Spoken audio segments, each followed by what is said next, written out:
This is Row Talk. So I'm really excited for the Cowboy Bebop live action on Netflix. Right? How much And how much material have you seen for that? Like the I've trailer or like seen the the teaser? teaser Okay. and the long two Opening? minute trailer. Right. And it looks just corny enough that I'm gonna love it. That's the thing though. I hope that corniness was just played up because it was just like a teaser. I hope that's not actually the theme of like that's not the consistent theme of the show. I don't know. Maybe they can make it work for the live action adaptation, but yeah, I feel like that would not fit the general vibe of the source material. Although the source material is like going on 30 years old now. Yeah, I mean, I don't know how you would do it and make it kind of a serious show because it's set in the future and the anime is pretty lighthearted at some points and serious in others. So I don't know, man. I'm up for anything. Like if it's terrible, I'm still gonna watch it. If it's great, I'm still gonna watch it. Yeah, I mean, with live actions, I think it's hard to. I think the bar is set very low because a lot of live actions just like drop the ball. So if it's like mediocre, then that's a job well done by Netflix. I do like the casting for Jet. Uh, Yes, agreed. I don't remember the actor's name, but he was Bushmaster in Luke Cage. Okay. He was I, awesome. nice. All right. So I also got that general feeling from Jet's casting too. I forget the actor's name as well, but yeah, it'll be interesting to see how that plays out. Yeah, man. They, as far as the trailer and the footage out there, they excluded Edward. Yeah, I wasn't sure if like they just wanted to. I found it a bit weird that there's nothing about that. They have Ein casted and everything, right? So Yeah. it would have been. Yeah, I didn't think it'd be a stretch to include some call out for Edward too. Yeah. It's pretty cool. They're also releasing a series of graphic novels in the next year or two related to the live action show. I Okay. believe it's separate material from the show, but I'm not sure. hmm What I do know is they're going to release a novel, a novelization, which is a prequel to the actual show, which I am interested in reading. That is pretty cool. Yeah, I hadn't heard anything about that, but now that you brought it up, I'll have to look into that too. Yeah. So yeah, I'm excited for that. And let's see, man. I got a personal trainer, hmm and it's only been 2 weeks. Well, initially I had a trial with a personal trainer for 2 weeks, and then I got my actual trainer, uh, who's a different guy. So anyway, the point hmm is, it's been good so far. I mean, I told the trainer my three goals are to to sit comfortably and work on the computer without any back pain or anything like that for hours, I guess. The second one is sit comfortably in a cross-legged posture for meditation. And the third one is to run a half marathon next year. So the trainer is just helping me in the gym. Uh, I don't know if the trainer will help me with running, but anyway, that's not something I expect. So I can do that on my own. But yeah, it's good to get back into the gym and learn how to do everything again because I never really went consistently since high school. It was always on and hmm off. And yeah, I'm just looking to have someone there show me how to do it you know, I have 2 sessions with the trainer every week, and then I'm planning on coming for a third one on my own. So I personally like going there and having someone just tell me what I have to do, because I don't like to think about, oh, I gotta do this, I gotta do that. So we'll see how it goes. But I already noticed in the 3K run that my legs felt better. Like they felt tighter after 3K as opposed to, I don't know, maybe 2K before I started going. Okay. So you can start feeling the muscular endurance and that developing. That's awesome. Yeah.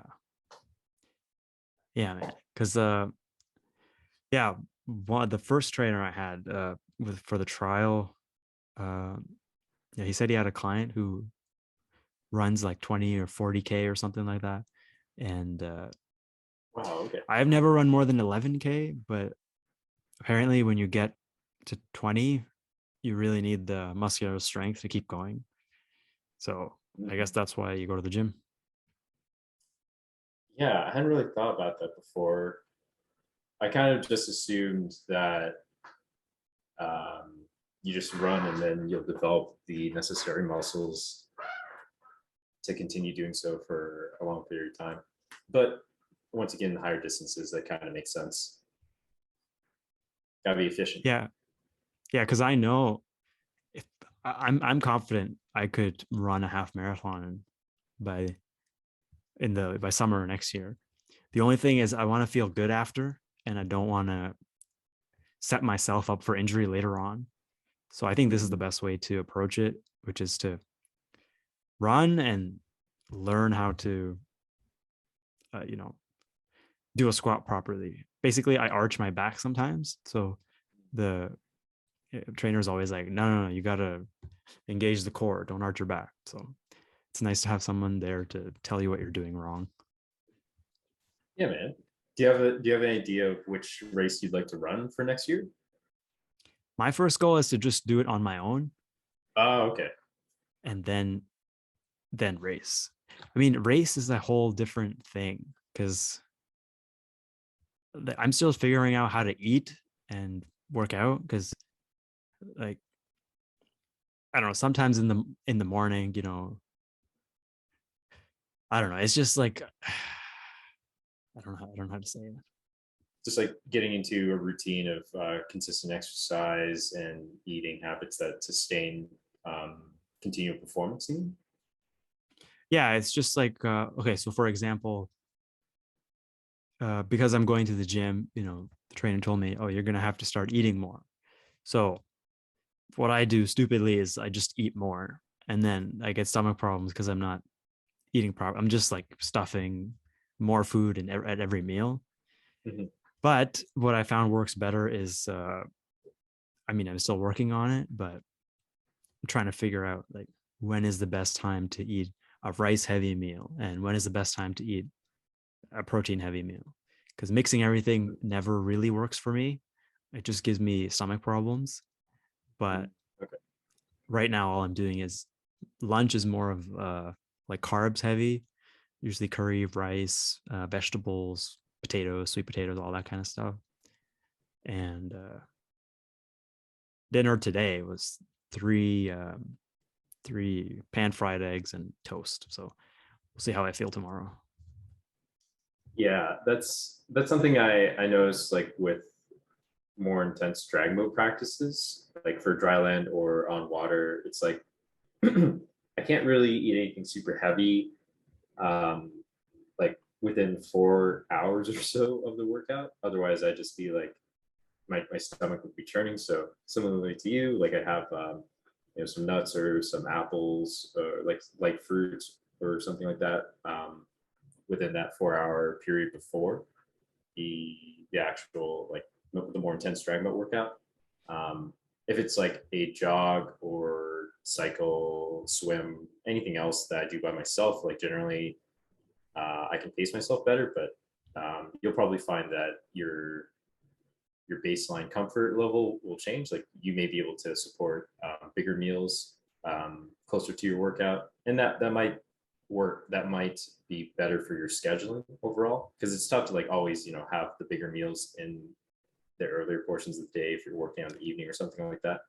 Yeah. Yeah. I mean, I find I have trouble staying still. So when I eat a heavy meal, I have a tendency just to keep moving around as normal. But I'm gonna try, when I have a heavy meal, do it and have a couple of hours set aside where I'm not doing a lot of moving around, like maybe at the computer doing some work instead of like doing some housework or something. Because like I just feel heavy. Uh, but it depends what you eat, right? Like if I eat a lot of rice and vegetables, I'm not going to feel the same type of heaviness. And maybe after an hour or two, I'll be light enough to go for a jog or whatnot. But if I do the same after having a heavy meal that kind of sits in your stomach, you just don't feel good running. So Mhm.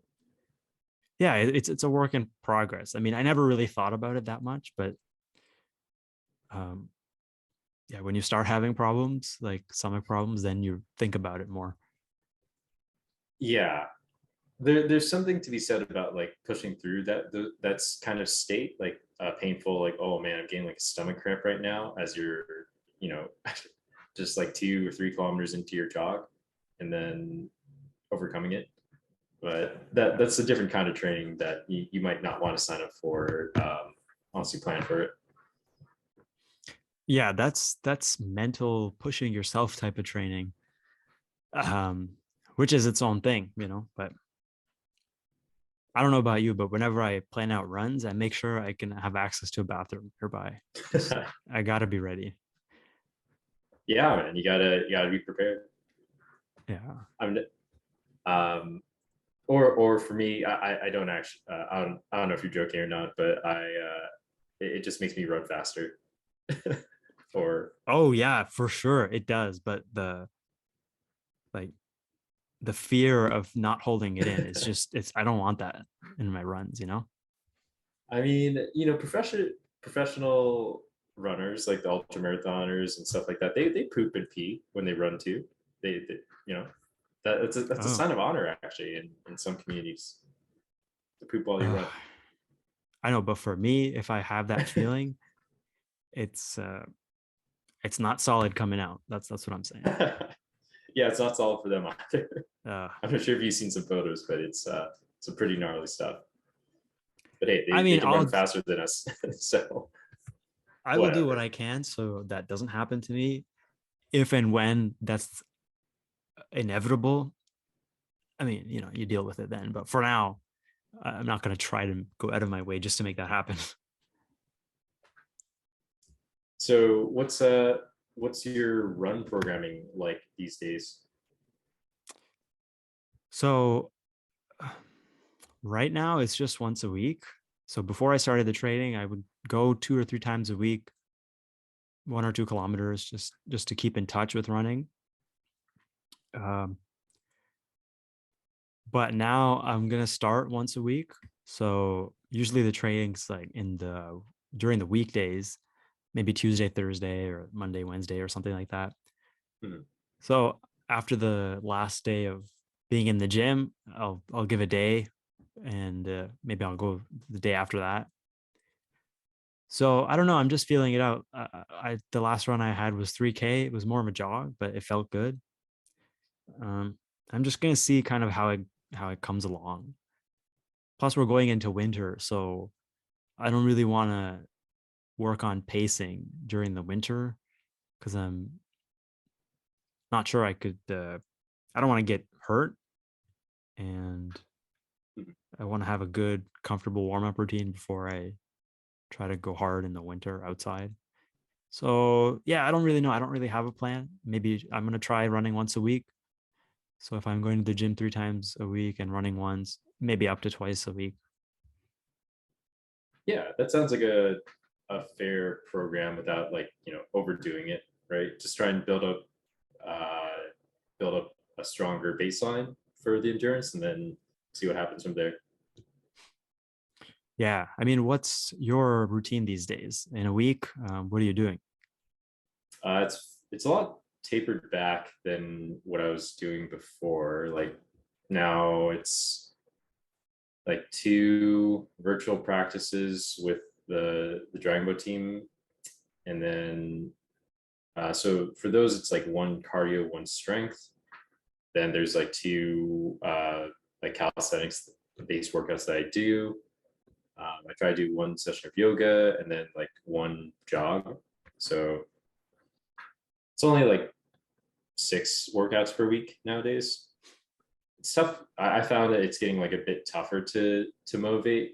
Maybe it's because the weather's changing and it's not. Also, being in Mississauga now, it's not as, I guess, fun looking outside. I don't know. Mm. It's nicer to be downtown, closer to the water, I guess. The weather change is definitely a thing because when it's not sunny, you just feel down. When it starts getting cold and the sun sets earlier and earlier, you just feel like, yeah, down, you know? I think it's a normal thing. Yeah, man. I still have to go. Like it's dark out now. It's still raining. I still have to go outside and work out too. Um, luckily, kind of luckily, like I set up my gymnastic rings underneath my balcony, so there's a little bit of rain protection, a little bit. Yeah. Okay. Yeah. Oh, another thing I'm doing is my schedule, for lack of a better word, has shifted somewhat. So basically, I'm sleeping earlier and waking up earlier because I work early in the morning. Yeah. Um, the tough part is on the days off, I revert back to my original routine, which is, going to bed at 12 and getting up at 8 or 9 or something like that. So, Mhm. uh, yeah, so I'm trying to shift it so that I sleep earlier and get up earlier. So when I'm working in the morning, I get up at 3:30, and Mhm. when I wake up, I have 3 hours or 4.5 hours of sleep, which is fine for a day or two. I've never had to do 3 days in a row of that, which is good. But I'm gonna I'm just gonna try to keep up with that routine, not get up at 3:30, but sleep earlier and then wake up whenever. And the challenge will be to stay up because every time I have the same intention, I get up early and then I go back to bed and then revert back to my original routine. Yeah. So what is the schedule, or what is the game plan for that? Like, are you just going to do more alarms or?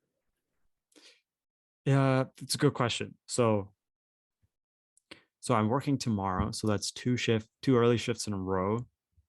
So this today will be my second early night. Then tomorrow, after tomorrow, I have a break, but I'm gonna pretend tomorrow that I'm working the following day. So I'm gonna go about my routine as usual, eating early, getting everything out of the way early, sleeping early, and then I'll see what happens when I wake up. Uh, hopefully the hopefully I get up early and I feel awake and stay awake. Um, it would be ideal to have something to do, but there's nothing to do at 4 or 5 in the morning. So I don't know. Any suggestions how to stay awake? Yeah, I mean, when I was doing that more consistently, I was um, first thing I usually did was like make a cup of coffee or tea, and then once that's done, I would just do some meditation or reading or like some light work. Um, I know a friend who who had like set up his phone alarm to only turn off when he scanned a QR code, and he put his QR code in the bathroom. So he'd always get up and turn it off like that. And Wow. since you're up, that's a lot easier to keep up that like momentum of staying awake if you're up and doing something basic as stopping the alarm by going to the washroom. And if you're in the washroom, why don't you just do your morning routine there and so on and so forth. That's genius. So maybe that might help because I've been to that perspective of setting multiple alarms, and it's just like it's not super. enticing to get out of bed and do that. So stuff like this, like having some kind of set objective, even if it's just like going out for a walk or like meditating for like 10 minutes, watering the plants, that kind of stuff. Yeah, I'm thinking I'm gonna put something on the main floor. So I'm upstairs now. I have Mhm. to think about what to put there that I absolutely need and will actually walk down to get. It's not water because I could just go back to sleep and drink water later. Mhm. And if I put my laptop downstairs, I'll just be like, I'll just get it later when I get up. So Right. it's a good idea. I'm May gonna think about it. Yeah. Yeah, so I'm excited for the final Expanse book, which is coming out at the end of November Mhm. to wrap up the whole series. And the new series is coming in December on Amazon Prime, which is the last season unless it gets picked up for another one. So that is also awesome. Yeah, it'll be interesting to see how they try and tie things up. Like, you know how season three was that was the end of sci-fi's tenure with the series, and the showrunners wanted to like tidy everything up and make sure it was kind of like self-contained as of season three. So I wonder if Amazon is planning to do that with season six. Well, the good thing is that book 6 ends and then book 7 starts after a Oh, time skip. right. Yeah, you did mention that. So it feels like they have a good setup, at least based on the source material, to continue that. Yeah, I mean, there are short stories in the Expanse written universe. My guess is they will bring in one or two into the season 6 series. I don't know if they're gonna tease what book, or sorry, what season 7 could be about, but that would be exciting. You haven't read the book, you haven't read the 6th book, so I don't want to say too much. Um, but as far as action, book 6 is has no shortage of action, so it's gonna be Yeah, crazy. I can definitely see that. Um, I saw. I don't really remember much, but I saw like the season six teaser trailer a while back already. I mean, yeah, stuff's going down with Marco Sonaro still out there. Yeah. Oh man. Okay, I'm gonna pivot. I've been watching the new season of Baki. Oh yeah. Have you seen Uh, it? I've never watched Baki besides that like one time at your place. Yeah, so they released it on Netflix as a separate show. They just called it Baki Hanma instead of Baki. I don't know Oh, why, but anyway, it's got all the great anime antics. Like there's two guys that fight each other holding a handkerchief and they don't let go, and one of them gets punched in the face hard and he holds himself up by two fingers. Then there's a guy who draws courage from a vase, a vase, a sealed vase. He seals courage and opens it before a fight. So it's amazing. Every episode makes me wonder, this is so ridiculous, but it just keeps getting more ridiculous. it's certainly an interesting. It doesn't. It's just so over the top. That's just like the whole formula for the show. It seems. Yeah, man. Yeah, I've been watching that, but uh, yeah, I don't know. I can't really say too much about the Expanse because I don't want to ruin it. I appreciate that. But yeah, I can tell that you're excited too. So that's a good sign. You're not directly telling me things, but you're indirectly telling me things. Yes, yes, very much so. Uh, I got a book today by Haruki Murakami. Hmm. What I talk about when I talk about running. So Hmm. as far as I know, his writing style is that he runs a lot and then he writes a lot. And this is a book. It's a memoir about his running and his writing. And our friend Mike, he read it. He said it was good. It's a quick read. So I got it. I'm interested to see what running does for him, especially creatively, because I always feel great after a good run. You have an hour or two of the high, and everything's wonderful. Yeah, that's I didn't. I mean, I have heard a lot of good stuff about the author. I haven't read any of his books, but I didn't. I also didn't realize that he ran a lot too. That's pretty cool. Yeah, yeah. I haven't read any of his works, but I'm interested in writing. I would like to write. So we'll see what happens with that. Hopefully, there's some cool inspiration for you there. Yeah, yeah, man.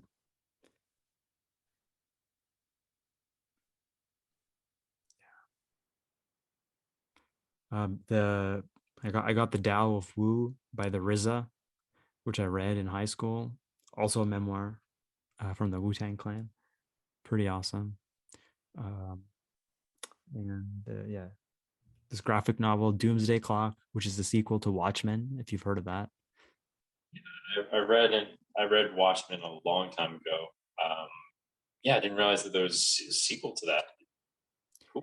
Yeah, I don't know how controversial it is, but I feel like it is because they mix it with the DC universe, so there's Superman in there. It gets I don't know. I guess it gets a little bit more risky, but also more interesting when they involve the main heroes from the DC universe. Yeah, so I haven't read it. I'm excited. I mean, the when I was reading Watchmen, it was really boring. It was really slow. There was a lot of dialogue. But then after I read it, I was like, oh, that was pretty good. I don't know if you had the same experience. Um, I feel like I watched the Watchmen movie. I don't know how much of it. Yeah, I feel like I watched it. I feel like the comic was better, Yeah, the but movie was really fast. Like they try to fit in the whole thing, right? And mm, I remember in the intro to the movie, they tried to fit in extra stuff. Like if you watch the intro, there's an image of a hero in a cape getting stuck in one of those rotating doors, and that's actually how he died in the book. ah, yeah, I don't recall that, but I do recall like yeah, it being like very condensed. A lot of things were happening. Yeah, man. On the on the topic of like superhero stuff, are you following the new Batman at all? I Or don't know any? anything about it. I just know, well, that's not true. I know some things about it, that Robert Pattinson is Batman. Penguin is played by Colin Farrell. Zoe Kravitz is Catwoman. And it's really dark, and it's a standalone Batman movie, not connected to the DC Batman universe. Oh, I didn't realize it was not connected at all. It just okay, cool. That's what I heard. What do you Uh, think of Robert Pattinson as an actor? I haven't actually seen any of his movies that I can think of. Oh no, I saw Harry Potter. Wait, he was He in was Harry all right. Potter. Yeah, he was Cedric Diggory. Oh, interesting. Yeah, I haven't watched any of the movies. Um, well, I haven't watched the movies in a long time. I think the last one I watched was The Goblet of Fire. So yeah, that's an interesting point. Yeah, I Yeah, completely forgot. yeah, I've Wait, seen that. I haven't seen any of the Twilight movies. I'm missing out. There's a movie called Good Time, which is apparently really good, and he's in it, but I haven't seen that. I Or see. maybe it's Good Times. I don't know. Yeah, because I've always kind of associated him and like Kristen Stewart as like and Taylor Lautner as like the Twilight actors. Um, but I saw Tenants this summer while visiting Justin Bryan in Florida, and Robert Pattinson was in that. Have you seen Tenants? No, should I?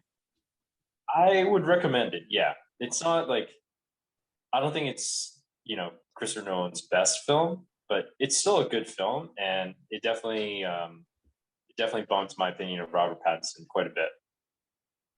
Now, my sister told me that you have to watch it twice. So the first time she watched it, she said, it's so confusing. I don't know what's going on. Then she watched it again and she said, bro, this movie's amazing.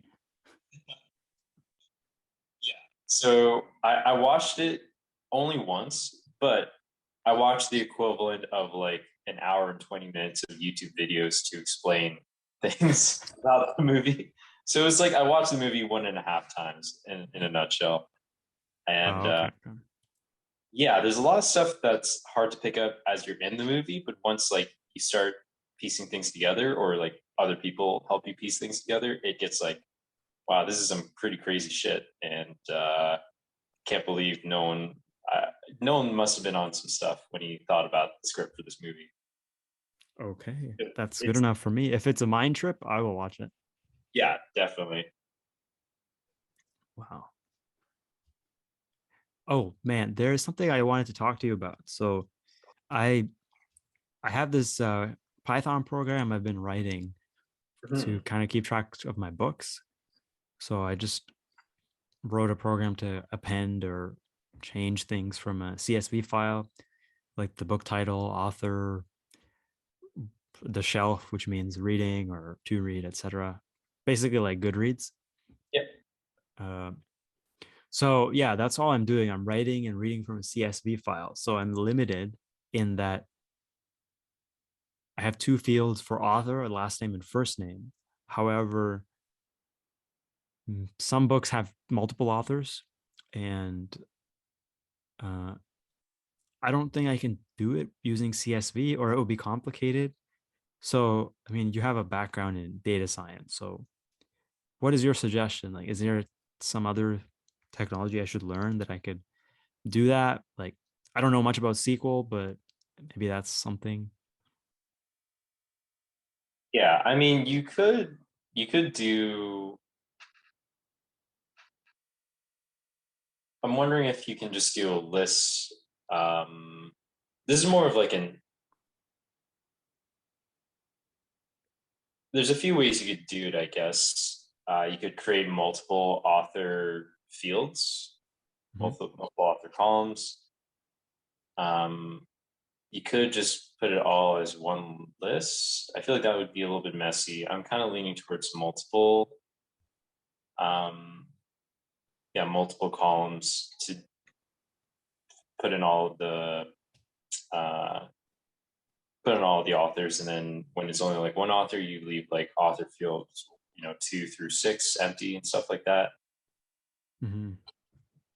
Yeah, my But first thought was just yeah. how do you think a website like Goodreads would do it? Like, how would they set that all that up? Mm, I mean, they probably have some SQL based database to store things, and they probably have it on the cloud, like through AWS or otherwise. So if it's like through AWS, you could use something like Redshift, um, or just store it as like a bunch of CSVs, and they'll call upon it using some other Amazon tools. Yeah, I'm be curious to understand that. Um, but it's not really something I work with intimately. Oh, okay. Okay. Yeah. No problem then. Yeah, that's been fun. I like doing it. It's a lot faster than opening up a program like Excel or Numbers, and then you use your mouse to add entries and type stuff and press enter. And I don't know, it's just a lot of work, but maybe because I'm lazy. Well, lazy does breed innovation too, right? Yeah, yeah, for That's good. sure. Like programming is definitely a fun pursuit. Yeah, it's fun because I'm actually using the program I'm writing. Because so many times I've tried to get into programming, but it was just boring. But now that it's actually useful, I'm like, oh, okay, let's do this regularly. Yeah, there's actual incentive there. Totally makes sense. Yeah. So is there any book you would want to read or do a book chat about? I know you mentioned that Amazon Jeff Bezos book, but I don't know. I just kind of lost interest in that one. So yeah. Yeah, no worries. I mean, right now I'm slowly making my way through a book called Dopamine Nation by Anna Lemke. Maybe that's something you'd be interested in. I still haven't listened to that dopamine podcast you sent me, but that is on my list. On the Huberman Lab podcast. Yeah. So I like listening to more of that kind of stuff instead of reading it. Like if it's scientific, I just listen to it kind of passively and see like, is there something I can do that will? How can I experiment with my own life to? So basically, no, I probably wouldn't read that. Fair enough. Yeah, maybe something later down the road. I haven't been reading too much, but I'm trying to finish this book as a priority. I finished the entirety of that that dopamine episode from the Human Lab too. It's a long one. I guess you can sort of filter it. You can kind of condense it to the titles of each individual section of the video, and just like try and skim through those sections for like one sentence highlights. But Well, I would I'll recommend. watch the whole thing. Yeah. Yeah, yeah, it's good stuff for sure. Okay. Okay. That's cool, man. I don't know. I feel kind of rusty. I'm just kind of like scrambling for topics. I think it shows that I haven't done this in a while. Yeah, no worries, man. There's no pressure. Okay. Yeah, have you been listening to any other like podcasts recently, like on your commutes to work or anything? Do you any good music? Hmm. Yeah, my music of choice driving to and from work is the radio station in London, FM 96. So all rock songs. Yeah. And for this year, I've been making a playlist every month. So my September and October playlist are just called Work Drives and Work Drives 2. It's on Spotify. Okay. So, over the month, you hear a bunch of songs, you pick some you like, and you put it in the list. So, yeah, just rock music. Let's see.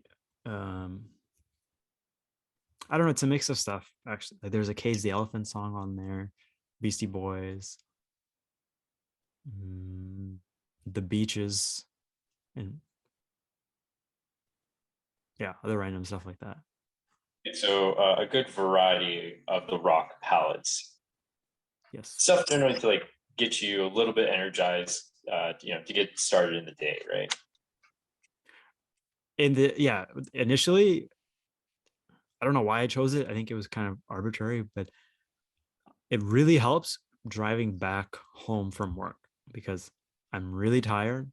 So I just crank up the volume to like half the uh possibly like half the volume bar basically.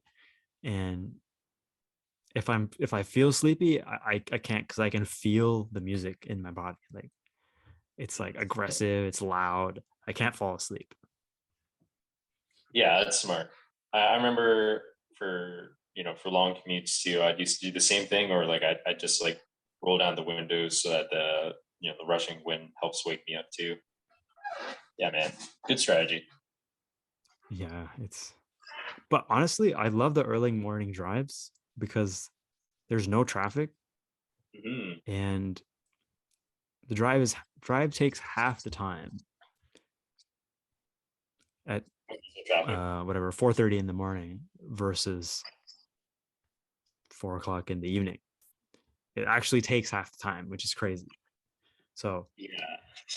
I love the drives. Like the lights are always green most of the time.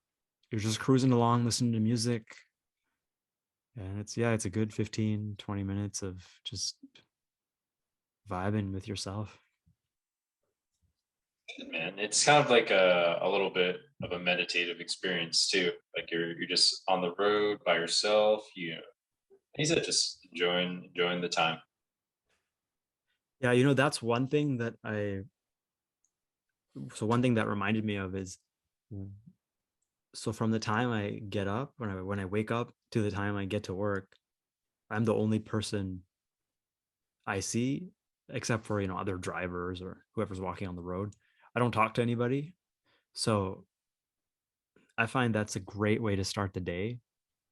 You if you start the day that way, like you have some time to kind of get into the vibe of the day, if that makes sense.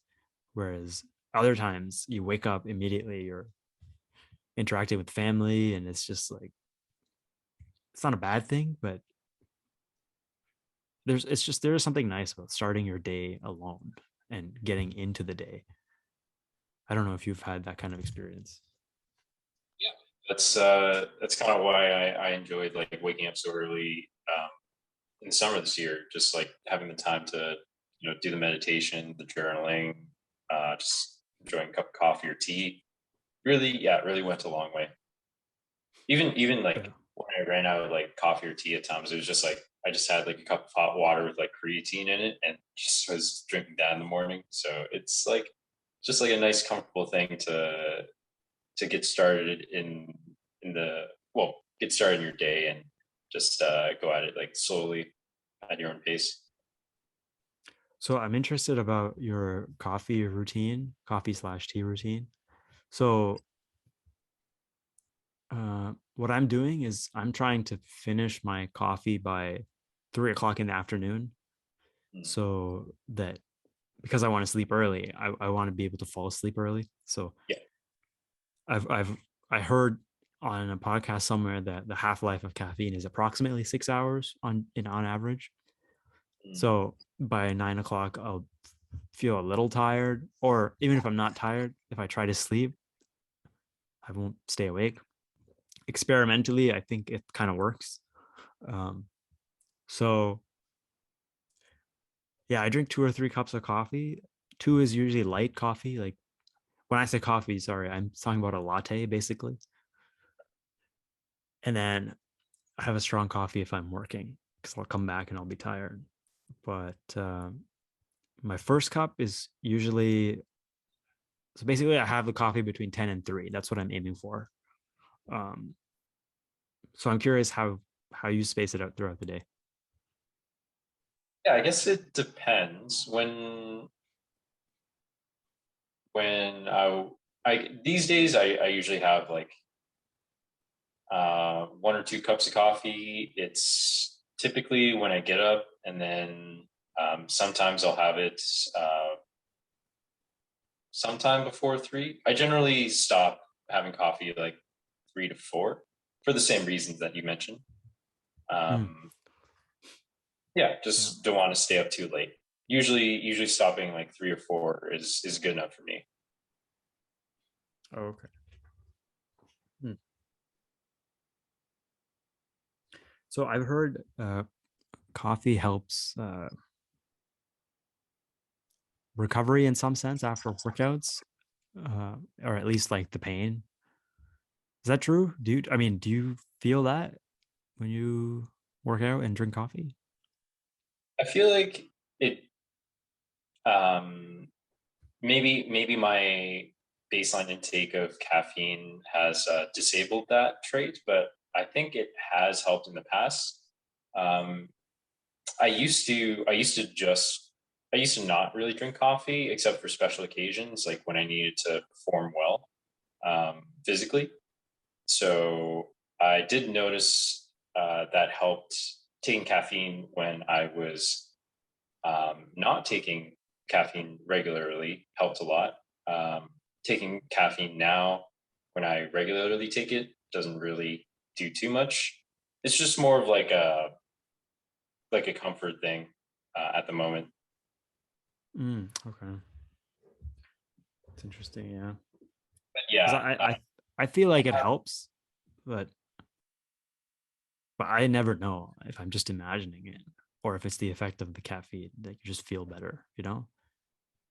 yeah, no, I think if you look up at the very least for delayed onset muscle soreness, I'm pretty sure there have been some studies done on that, like those.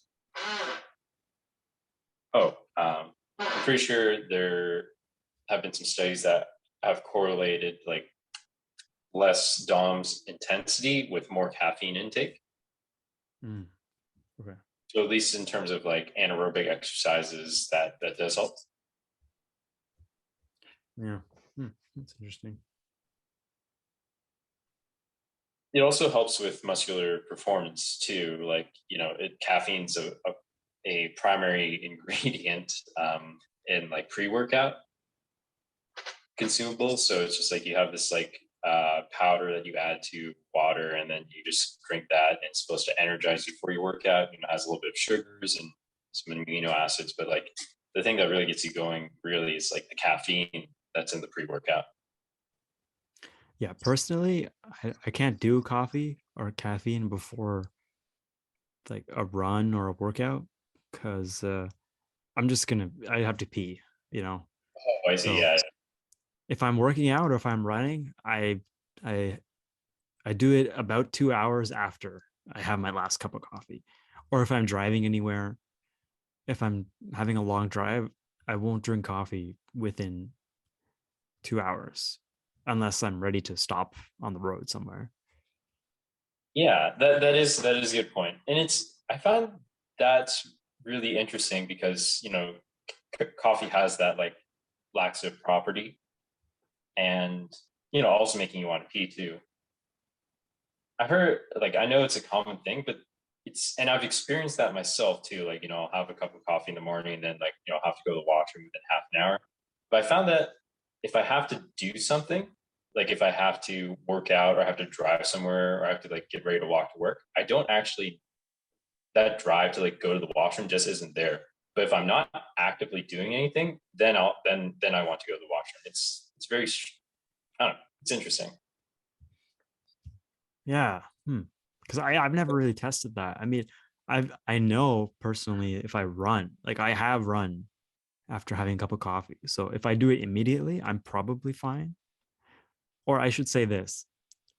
Uh I don't have a problem with the first coffee of the day. If I have my first coffee, then I'll have to pee after an hour and a half or 2 hours.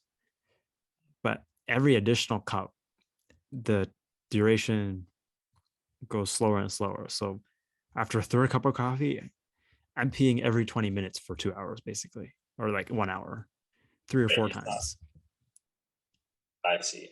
Yeah, I wonder if it's because the body gets like more habituated to the caffeine, so it's like, oh, okay, I guess I've seen this already. Like the baseline level of it in the blood doesn't really affect it as much. Yeah, I mean, a lot of times I just drink coffee out of habit. It's like it kind of helps delay hunger too. It's like, oh, I'm kind of hungry, but lunch is in 1 hour. Time for a cup of coffee. Yeah, exactly. It definitely helps in that regards for sure. Like even there's like the common adage of like having like a cup of water whenever you eat a meal, and that makes you feel more full. Yeah, yeah, it's interesting because yeah, everything kind of. If I could get rid of one thing in my daily routine, it would be the coffee. Like I like it has, I like it, but I'm always thinking about the bathroom. That's the downside. It's like I if I'm driving somewhere and like if someone says all of a sudden, "Hey, let's go to the mall," I'll be like, "Bro, I just drank coffee like an hour ago. We have to go in 1 hour from now. We can't go right now." Maybe um, maybe just save coffee for those needed occasions. You know that. I I agree, but now cutting back is tough. I think I've been drinking too much because every time I cut back, I just like I feel like so sad because it's the like the withdrawal kind of feeling. It's Yeah, like I know. I know if my mood is becoming negative, my guess now is I probably need a cup of coffee, which is terrible. You remember watching like Dexter's Laboratory back in the day? Yep. You remember that episode where Dee Dee and Dexter like steal the coffee from their parents? No, what happened? Oh, so it's basically like Dee Dee and Dexter became like super productive. Like, Dee Dee was just playing with the toys more and Dexter made a bunch of cool shit. And then like the coffee ran out. And then the parents found out that the coffee was gone and they were just like they were heartbroken. They were telling their kids that adults need coffee to function. They can't just like take it on their own. So it was just like this very funny scene as a kid watching it, but it was also kind of relevant because coffee is like I think it's the most consumed drug on the planet. It's I either that bet, or yeah. alcohol. Right? So it's like top two most consumed drugs on the planet, and it's just like yeah, um, here they are, kind of joking about it, but kind of serious on kids' cartoon like 20 years ago. Yeah, I would bet more people drink coffee. Maybe alcohol consumption is more, but fewer people drink alcohol than coffee in the world. Yeah, yeah, for sure. Wow. That's funny because it's a whole episode about drug addiction. Yeah, that's right. That's right. Wow. Yeah, I think about coffee a lot because I've been drinking it since I was a kid. So it was always light coffee because I would just bother my parents and they would make it very light. Like again, when I say coffee, I mean a latte. So it would be mostly milk with a little bit of coffee. I Yeah. don't know if that's why I love it. It's like a comforting thing to have too, right? Just like warm liquid, tasty, puts you in a good mood. Yeah. If they could just get rid of the peeing thing, it would be perfect. Yeah, skip the decaf, just like take out that effect. Actually, have you tried drinking decaf coffee and getting that same thing? Oh, okay. So I experimented with decaf Yeah. and not for me. It's Okay. like drinking the decaf. Ah, I only tried one brand. I don't know. I think it was one of those value brands. oh, okay. So like, Lauren. Yeah. Anyway, every time I had decaf, I had diarrhea. I thought Oh, I didn't believe that was it, but I did some tests. yeah. But to Interesting. be fair, it wasn't just a decaf because usually what happens is um, at home when my mom makes coffee, she makes a kind of a cocktail. She mixes two coffees and two coffee powders, like a Maxwell House and then an Indian uh, powder that we get, and it's pretty good. I have no problems with it. But I think one time she mixed those two and the decaf, and we both had some problems with it. So then I thought, oh, maybe it's decaf, and then I think I tried just the decaf and I had the same problem. So I Okay. haven't touched decaf since then. Got it. Yeah. Yeah. Okay. So I'm curious to see if you'd find out with like actual like decaffeinated coffee beans, see if that would be any better. Yeah, I'm But down to try. Um, I'd have to set that up. I'd have to do it on a day where it's like I'll be at home for 2 Right. days because I don't want that to mess everything up. Right. Fair enough. But speaking of coffee, we get this one coffee powder. It's a my guess is it's 80% coffee powder and 20% chicory root powder, Oh, okay. and it's delicious. It suits me more. So I wonder if the chicory is like a digestive aid. Yeah, that's a. I'm not. I don't know anything about that, but it's an interesting point to clarify. Yeah, so we've been doing this for an hour. We might as well wrap it up.